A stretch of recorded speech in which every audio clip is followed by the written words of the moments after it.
Bible एक वर्ष में।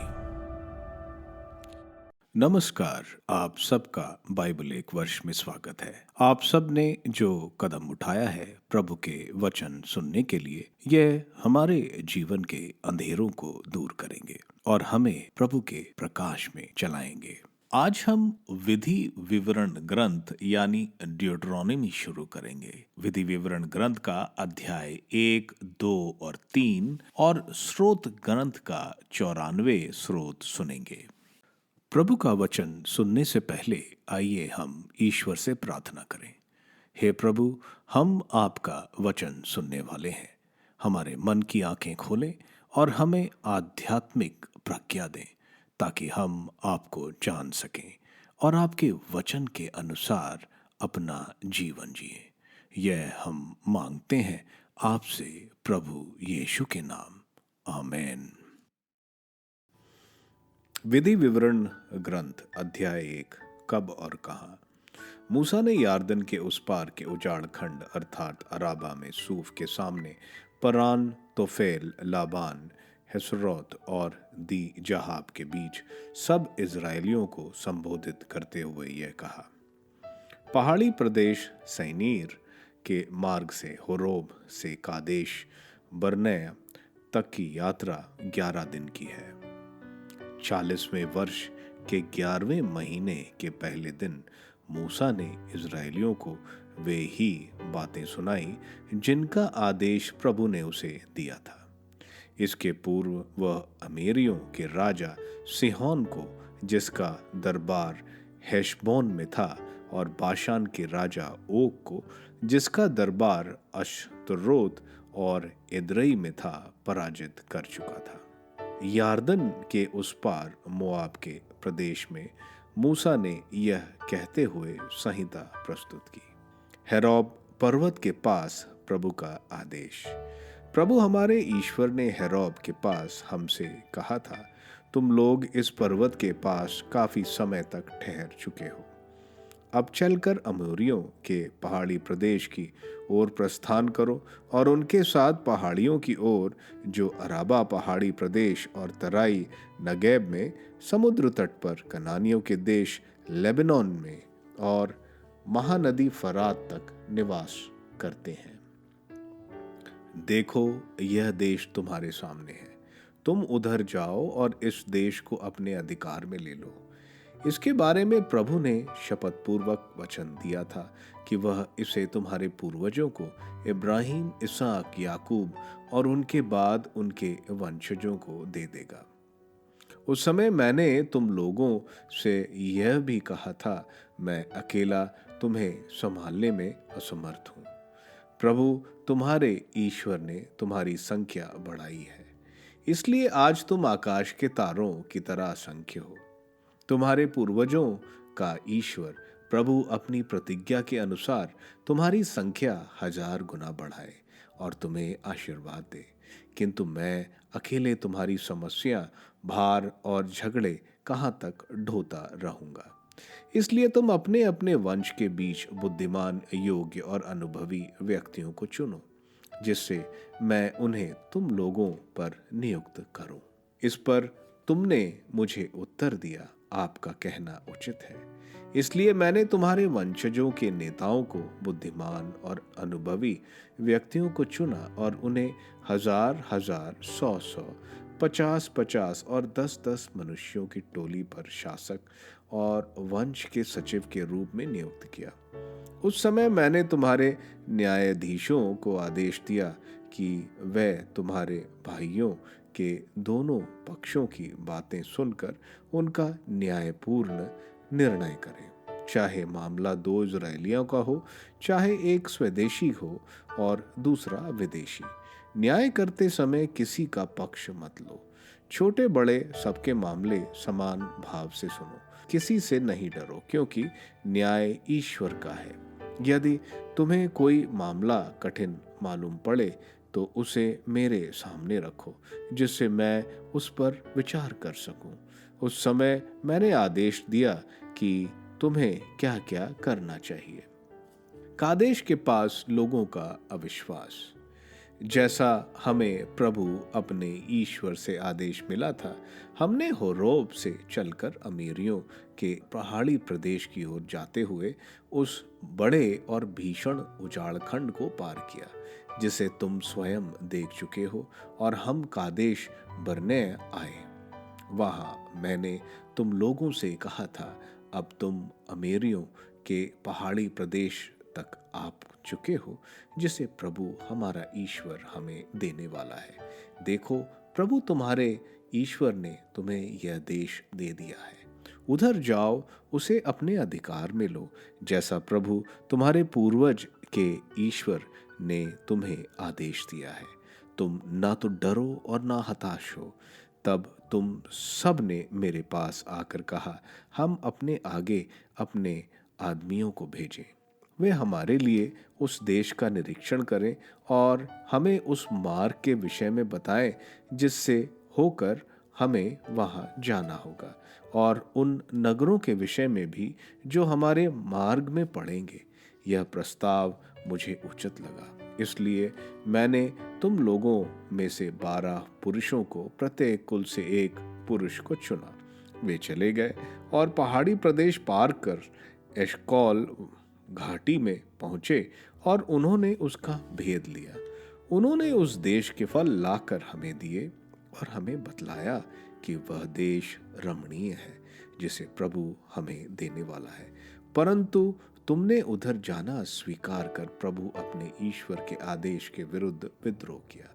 तुम लोग अपने अपने तंबुओं में यह कहते हुए भुनभुनाते थे, ईश्वर हमसे बैर करता है। यही कारण है कि उसने हमें मिस्र देश से निकालकर अमीरियों के हाथ दे दिया, जिससे हमारा विनाश हो। अब हम कहाँ जाएं?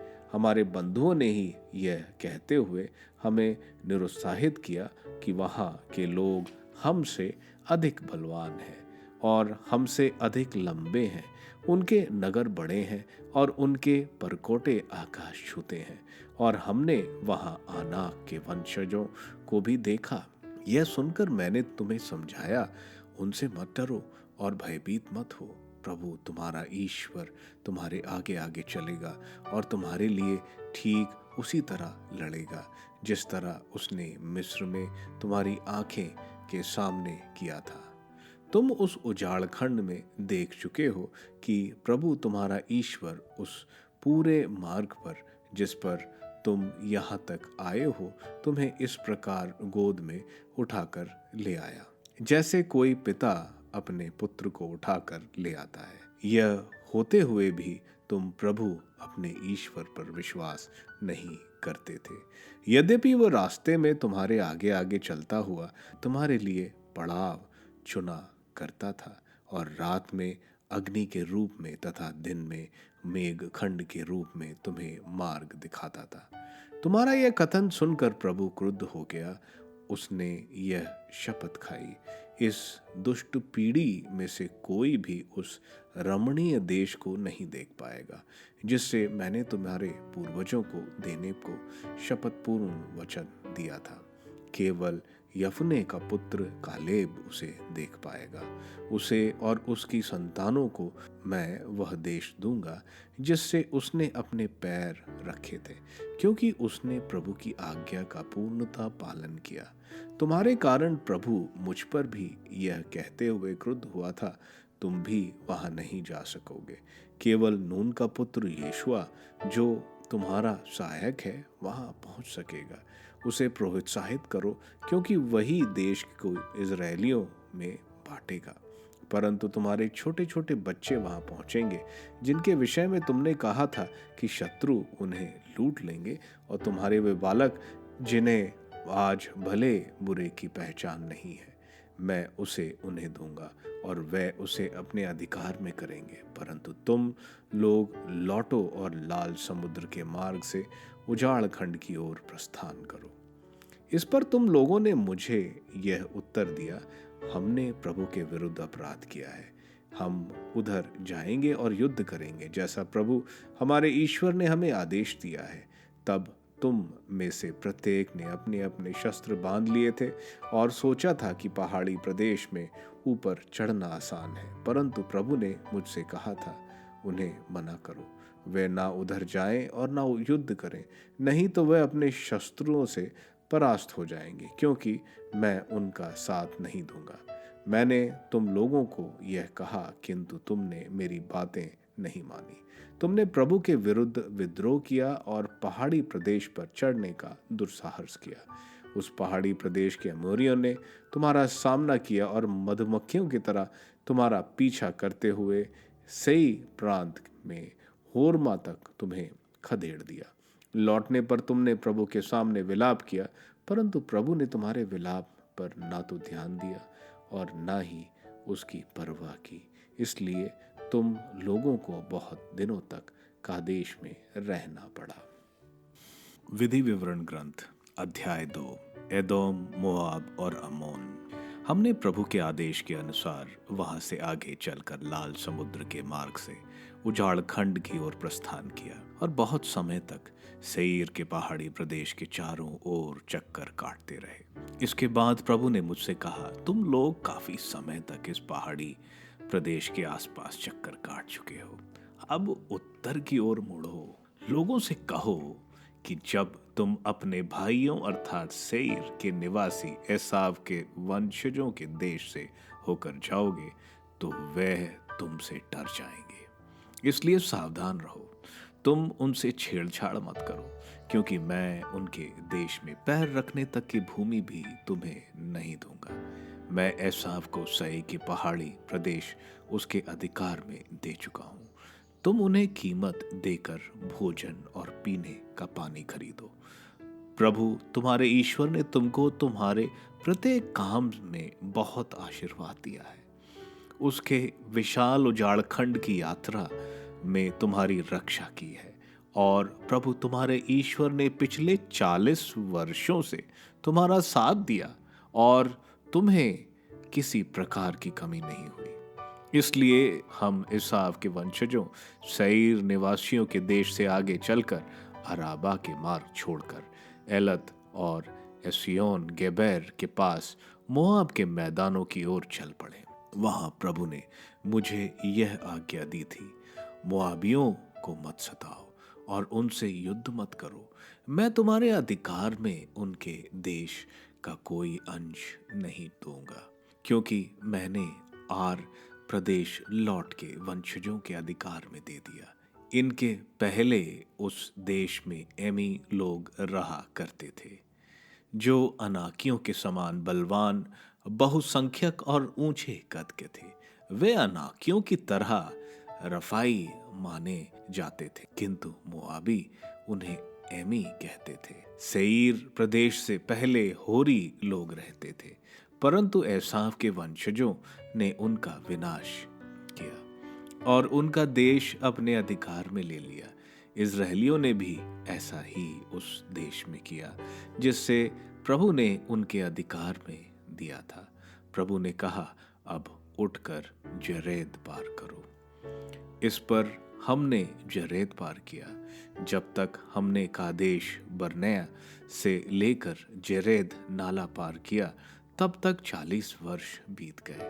तब तक शिविर के योद्धाओं की पूरी पीढ़ी की मृत्यु हो चुकी थी, जैसा प्रभु ने शपथ खाकर उनसे कहा था।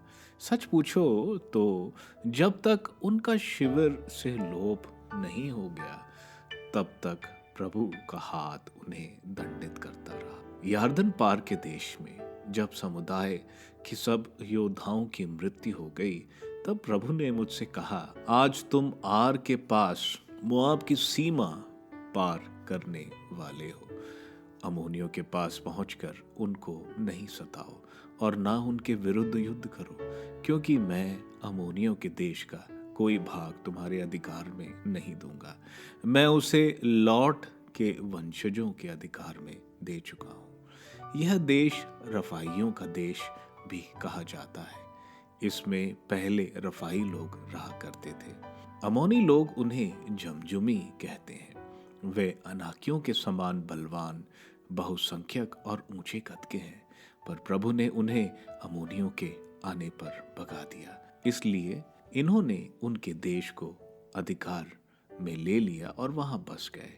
प्रभु ने सेईर के निवासियों एसाव के वंशजों के लिए वैसा ही किया। उनके आने पर उसने हुरियों को भगा दिया था, जिससे वह उनका देश अपने अधिकार में कर ले और उनके स्थान पर वहां बस जाए। वे आज तक वहां बसे हुए हैं।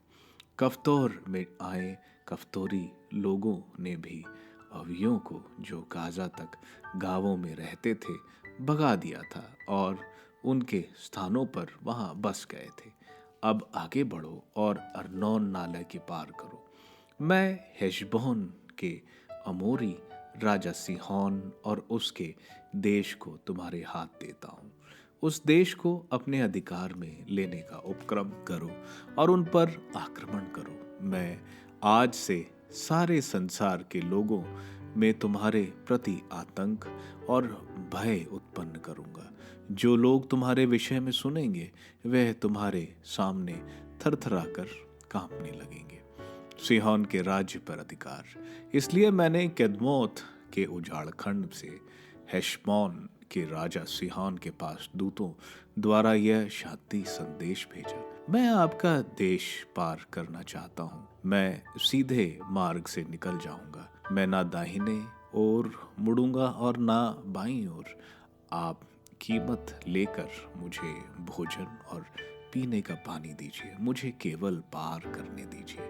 सईर में रहने वाले एसाव के वंशजों ने भी मेरे लिए ऐसा ही किया था, और आर निवासी मोआबी लोगों भी। मैं यार्दन पार कर केवल उस देश में पहुंच जाना चाहता हूं जो प्रभु हमारा ईश्वर हमें देना वाला है। परंतु हेशबन के राजा सिहोन ने हमें अपने देश से होकर नहीं जाने दिया। प्रभु तुम्हारे ईश्वर ने उसका मन हठी और उसका हृदय कठोर बना दिया था, जिससे वह उसे हमारे हमले कर दे, जैसा कि बाद में हुआ। तब प्रभु ने मुझसे कहा था, मैं सिहोन और उसका देश तुमको देने वाला हूँ। तुम उसे जीवितों का उपक्रम करो और उसे अपने अधिकार में कर लो। सिहोन अपनी सारी सेना के साथ यहज में हमारा सम्मान करने आया, किंतु प्रभु हमारे ईश्वर ने उसे हमारे हाथ दे दिया। हमने उसे, उसके पुत्रों और उसकी सारी सेना को परास्त किया।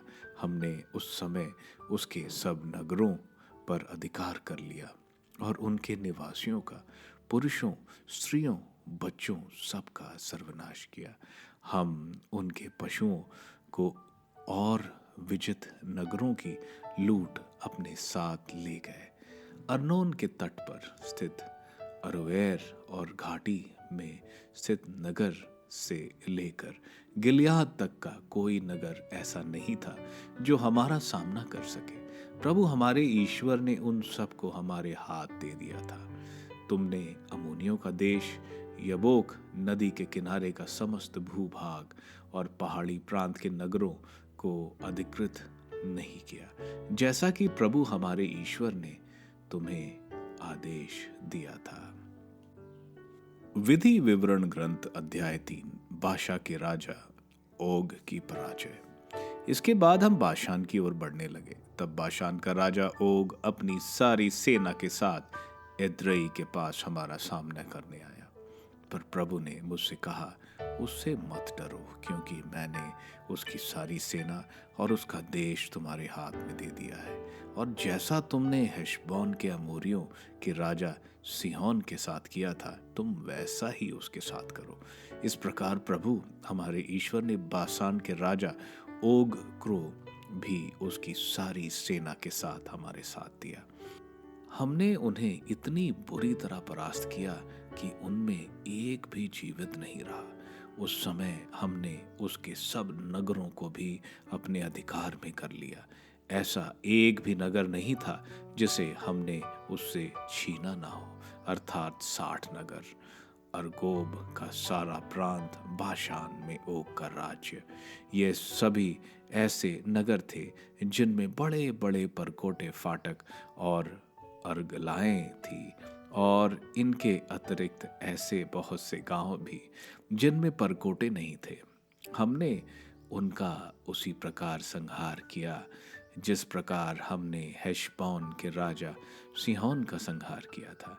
हमने किसी भी नगर में पुरुषों, स्त्रियों और बच्चों में एक को भी नहीं छोड़ा, लेकिन हम उनके सब पशुओं को और उनके नगरों की लूट अपने साथ ले गए। इस प्रकार हमने उस समय यारदन के उस पार के दोनों अमोरियों राजाओं के देशों को अर्नोन नदी से हेर्मोन तक अपने अधिकार में ले लिया। सिदोनी लोग हेर्मोन को सिय्योन और अमोरी लोग सानीर कहते हैं। हमने पठार के सब नगर, सारा गिलियाद, सल्का से एद्रेई तक, सारा बाशान जो बाशान में ओग राज्य के नगर थे, अपने अधिकार में कर लिया। बाशान का राजा ओग रफाइयों का अंतिम वंशज था। उसका पलंग लोहे का बना था। वह 9 हाथ लंबा और 4 हाथ चौड़ा था। वह आज तक अमीनियों के देश के रब्बा में सुरक्षित है। उस समय हमने जिन देशों को अपने अधिकार में कर लिया, उनमें मैंने अर्नोन नदी के निकट पर स्थित एओर से लेकर गिलियाद के पहाड़ी प्रदेश का आधा भाग और उसके नगरों को रूबन और गाद के वंशजों को दिया। मैंने मनश्शे के आधे वंश को गिलियाद का शेष भाग और समस्त बाशान ओग का राज्य दिया। बाशान का समस्त प्रांत पहले रफाइयों का देश कहलाता था। मनश्शे के पुत्र याईर के अरगोब के सारे प्रांत को गशूरियों और मकतियों की सीमा तक जीत लिया था और अपने नाम पर उनका नाम हबोद याईर रखा था। आज तक बाशान का यही नाम है। मैंने माकीर को गिलियाद दिया था। मैंने रूबेन और गाद के वंशजों को गिलियाद से लेकर अर्नोन की घाटी तक का प्रांत दिया। उनकी सीमा घाटी का मध्य थी और इसके अतिरिक्त गिलियाद से यबोक नदी तक का प्रदेश। यबोक नदी अमोनियों की सीमा है। उसकी पश्चिमी सीमा अराबा में यारदन नदी थी, अर्थात किनरेट से अराबा के समुद्र तक। अराबा का समुद्र लावण सागर भी कहलाता है। उसके पूर्व में पिसगा की ढलानें हैं। उस समय मैंने तुम्हें यह आदेश दिया था, प्रभु तुम्हारे ईश्वर ने यह देश तुम्हारे अधिकार में दिया है। तुम्हारे सब योद्धाओं को इजरायली भाइयों के आगे चलकर नदी पार करनी चाहिए, केवल तुम्हारी पत्नियां, बच्चे और पशु, क्योंकि मैं जानता हूं कि तुम्हारे पास बहुत पशुधन है, इन नगरों में रह जाए जिन्हें मैंने तुम्हें दिया है, जब तक प्रभु तुम्हारे भाइयों को भी तुम्हारी तरह विश्राम करने का स्थान नहीं दे और वे उस देश को अपने अधिकार में नहीं करें जिससे प्रभु तुम्हारा ईश्वर उन्हें यारदन के उस पार देने वाला है। तब तक तुम में कोई भी उस भूमि को नहीं लौटे जिसे मैंने तुम्हें दिया है। मैंने योशुआ को उस समय यह आदेश दिया था। तुमने अपनी आंखों से वह सब देखा है जो प्रभु तुम्हारे ईश्वर ने उन 2 राजाओं के साथ किया था। प्रभु उन सब राज्यों के साथ वैसा ही करेगा जिनके यहाँ तुम नदी पार कर जाओगे। उनसे नहीं डरो, क्योंकि प्रभु तुम्हारा ईश्वर तुम लोगों के लिए युद्ध करेगा। मैंने प्रभु से उस समय यह प्रार्थना की, प्रभु ईश्वर, अब तूने अपने दास पर अपने सामर्थ्य और अपने भुजबल को प्रकट करना प्रारंभ किया है। स्वर्ग में अथवा पृथ्वी पर कहीं ऐसा हो सकता है जो ऐसे महान कार्य कर सके जैसे तू करता है? मैं भी उस पार जाना चाहता हूँ और यारदन के उस पार का रमणीय देश, वह सुंदर पहाड़ी प्रदेश और लेबनान देखना चाहता हूँ। परंतु प्रभु तुम्हारे कारण मुझ पर क्रुद्ध था और उसने मेरी प्रार्थना अनसुनी की। प्रभु ने मुझसे कहा, बस बहुत हो चुका, इसके विषय में फिर मुझसे कुछ न कहो। तुम पिसगा पर्वत पर चढ़कर और पश्चिम, उत्तर, दक्षिण और पूर्व की ओर दृष्टि दौड़ाकर उसे अपनी आंखों से देख लो, लेकिन तुम यारदन पार नहीं कर सकोगे। योशुआ को आदेश दो, उसे प्रोत्साहित करो और ढारस बढ़ाओ, क्योंकि वही उन लोगों का नेतृत्व करता हुआ उसे पार करेगा और वह देश जिसे तुम देखोगे उनके अधिकार में दे देगा। इसलिए हम बेत पाओर के सामने के मैदान में ही पड़े रह गए। स्रोत ग्रंथ स्रोत 94। ईश्वर की न्याय प्रियता। प्रभु प्रतिशोधी ईश्वर अपने को प्रकट कर पृथ्वी के न्यायकर्ता उठकर घमंडियों से उनके कर्मों का बदला चुका। प्रभु दुर्जन कब तक आनंद मनाएंगे। वह धृष्टतापूर्ण बातें करते हैं, वे सब कुकर्मी डींग मारते हैं। प्रभु वे तेरी प्रजा को पीसते और तेरी विरासत पर अत्याचार करते हैं। वे विधवाओं तथा परदेशियों की हत्या और अनाथों का वध करते हैं। वह कहते हैं, प्रभु नहीं देखता, याकूब का ईश्वर उस पर ध्यान नहीं देता। निर्बुद्धियों सावधान रहो, मूर्खों तुम कब समझोगे। जिसने कान बनाया क्या वह नहीं सुनता, जिसने आंख बनाई क्या वह नहीं देखता, जो राष्ट्रों का शासन करता है क्या वह दंड नहीं देता, जो मनुष्यों को शिक्षा देता है क्या वह नहीं जानता। प्रभु मनुष्यों के विचार जानता है, वह जानता है कि वे व्यर्थ है। प्रभु धन्य है वह मनुष्य जिससे तू साधारणता और अपनी संहिता की शिक्षा देता है। वह संकट के समय नहीं घबराता, जबकि दुर्जन के लिए गड्ढा खोदा जा रहा है। प्रभु अपनी प्रजा का परित्याग नहीं करता, वह अपनी विरासत को नहीं त्यागता। धर्मी को न्याय दिलाया जाएगा और सभी निष्कपट लोग उसका समर्थन करेंगे। मेरे लिए उन दुष्टों का सामना कौन करेगा, उन कुकर्मियों के विरुद्ध मेरे पक्ष कौन लेगा। यदि प्रभु ने मेरी सहायता नहीं की होती तो अधोलोक मेरा निवास बन गया होता। प्रभु जब मुझे लगता था कि मेरे पैर फिसलने वाले हैं तो तेरी सत्य प्रतिज्ञता मुझे संभालती थी। जब असंख्य चिंताएं मुझे घेरे रहती थीं तो मुझे तेरी सांत्वना का सहारा मिलता था। क्या अन्याय के सिंहासन की सांठ-गांठ तेरे साथ हो सकती है, जहां विधि की आड़ में जनता पर भार डाला जाता है। वे धर्मी के प्राणों के गाहक हैं और निर्दोष को मृत्यु दंड देते हैं, किंतु प्रभु मेरा गढ़ है, मेरा ईश्वर मेरे आश्रय की चट्टान है। वह उनसे उनके अधर्म का बदला चुकाएगा, वह उनकी दुष्टता द्वारा उनका विनाश करेगा। हमारा प्रभु ईश्वर उनका विनाश करेगा।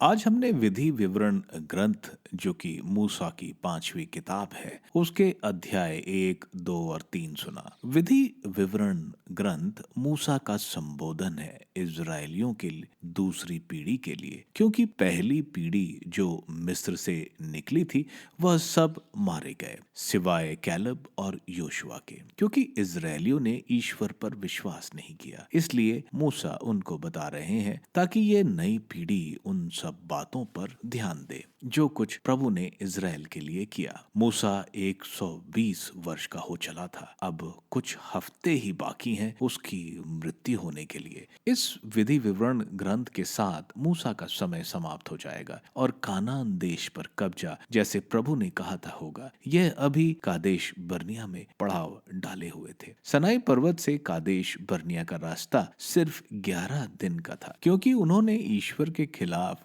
बुनबुनाए, इसलिए 11 दिन का रास्ता 40 वर्ष मरुभूमि में घूमते निकल गया। ईश्वर ने इजराइल को आशीर्वाद दिया भूमि का, मिस्र में, लेबनान और इराक तक, जो उन्होंने उनके वंशजों को दिया था। एक राष्ट्र का वरदान। जब वे मिस्र में गए थे उनकी संख्या 70 की थी, अगर औरतों की संख्या ना जोड़ें। लेकिन आज जैसे ईश्वर ने वादा किया था उनकी संख्या तकरीबन 30 लाख के करीब थी। इसके बाद मूसा उस बात को बता रहे हैं जब जेत्रो मूसा मूसा के ससुर उनसे मिलने आते हैं और मूसा को बताते हैं, तुम सारा न्याय मत करो, बल्कि ईश्वर भक्त लोगों को चुनो जो कि लोगों की समस्या का समाधान दे। कुछ को 50, कुछ को 100 को निर्धारित करो, उनको निष्पक्ष न्याय करने को बताओ। इसके बाद हम देखते हैं मूसा उस अमेरियों के पहाड़ी प्रदेश के आक्रमण और कब्जे से इनकार का बता रहे हैं।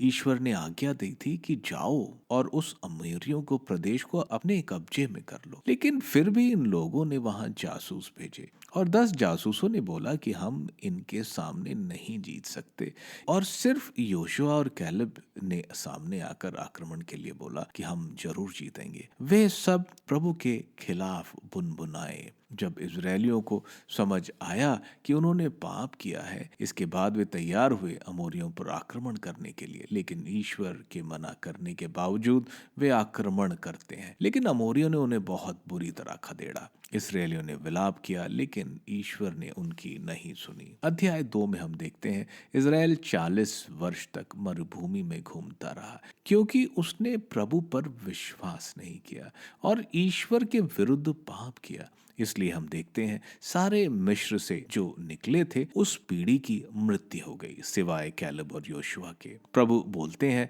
इजराइल को कि वे साईर के निवासी एसाव के वंशजों के देश से होकर जाएं, लेकिन उनको आक्रमण नहीं करें, क्योंकि एसाव याकूब का बड़ा भाई था और ईश्वर ने यह प्रदेश उनको दिया है। इसलिए इजराइल उनके बीच से निकलकर मोआबियों के मैदान में पहुंचे। ईश्वर के कहने पर उन्होंने मोआबियों से युद्ध नहीं किया, क्योंकि मोआबी लॉट के वंश थे और लॉट इब्राहिम का भतीजा था। इसके बाद ईश्वर कहते हैं अर्नोन नाले को पार करके हेशबोन के राजा सेहोन को अपने कब्जे में करो।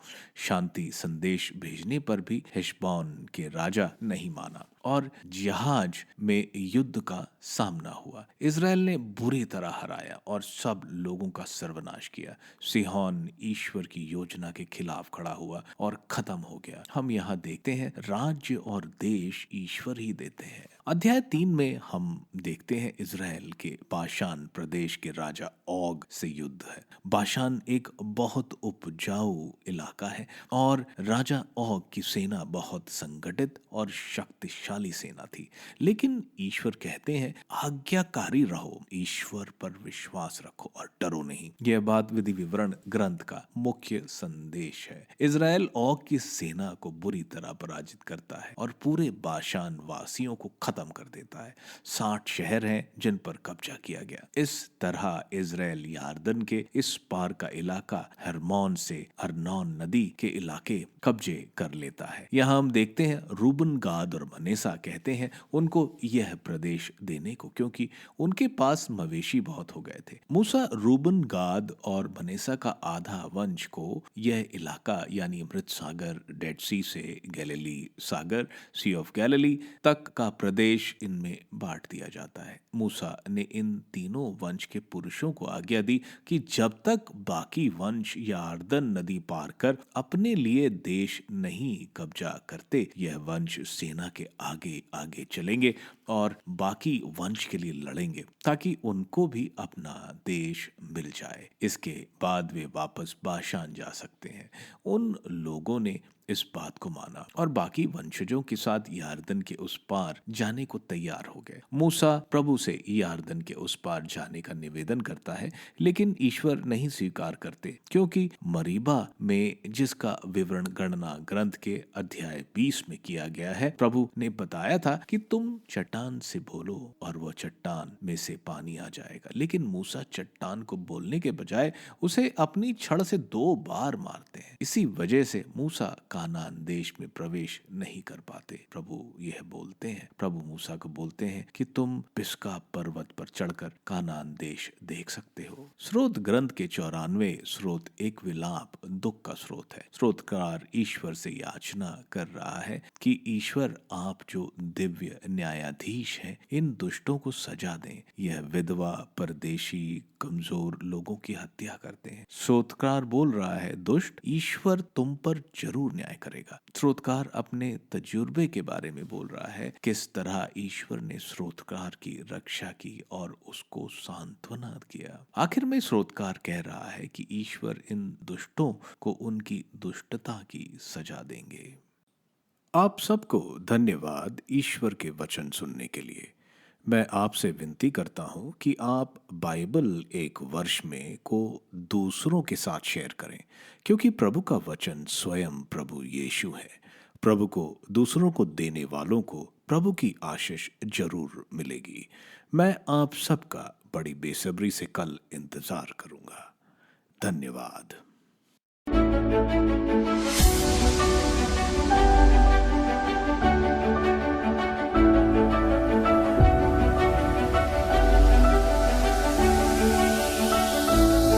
बाइबल एक वर्ष में